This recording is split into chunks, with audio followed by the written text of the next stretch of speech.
जिथं संपूर्ण जग जानेवारीला नववर्ष साजरं करतं तिथं आपण मात्र गुढीपाडव्यालाच का साजरं करतो? तर फक्त महाराष्ट्रातच नाही, साऊथलाही हा सण उगादी म्हणून साजरा होतो. युग म्हणजे काळ आणि आधी म्हणजे सुरुवात, म्हणजेच काळाची सुरुवात. हिंदू पुराणानुसार ब्रह्मदेवाने सृष्टीची निर्मिती या दिवशी केली होती. आणि असंही म्हणतात की जेव्हा रामाचा या दिवशी राज्याभिषेक करण्यात आला होता तेव्हा प्रजेनं गुढ्या उभारून हा सोहळा साजरा केला होता.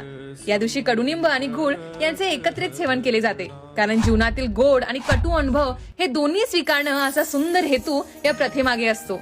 ऍस्ट्रॉलॉजीनुसार हा दिवस 3.5 मुहूर्तापैकी एक मानला जातो, जिथं सारे ग्रह आणि नक्षत्र अत्यंत अनुकूल परिस्थितीत असतात. त्यामुळे आपण या पवित्र दिवशी नवीन वस्तू घेणं किंवा कोणतंही शुभ कार्य करणं अत्यंत शुभ मानलं जातं. जेवढ्या उत्साहानं आपण न्यू इयर सेलिब्रेट करतो तेवढ्याच उत्साहानं आपल्याला आपले सण साजरे करायला हवेत, कारण आपणच आपल्या प्रथा पुढे नेणारे आहोत. श्री दुर्गा देवी नमोस्तुते.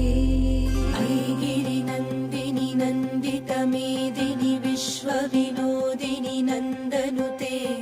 गिरिवर विंध्य शिरोधिनी वासिनी विष्णु विलासिनी जिष्णुनुते. भगवती हेशिति कंठ कुटुंबिनी भूरि कुटुंबिनी भूरि कृते. जय जय हे महिषासुरमर्दिनि रम्यकपर्दिनि शैलसुते. पापनाशिन्यै नमः क्रोधशमन्यै नमः धर्मवायै नमः.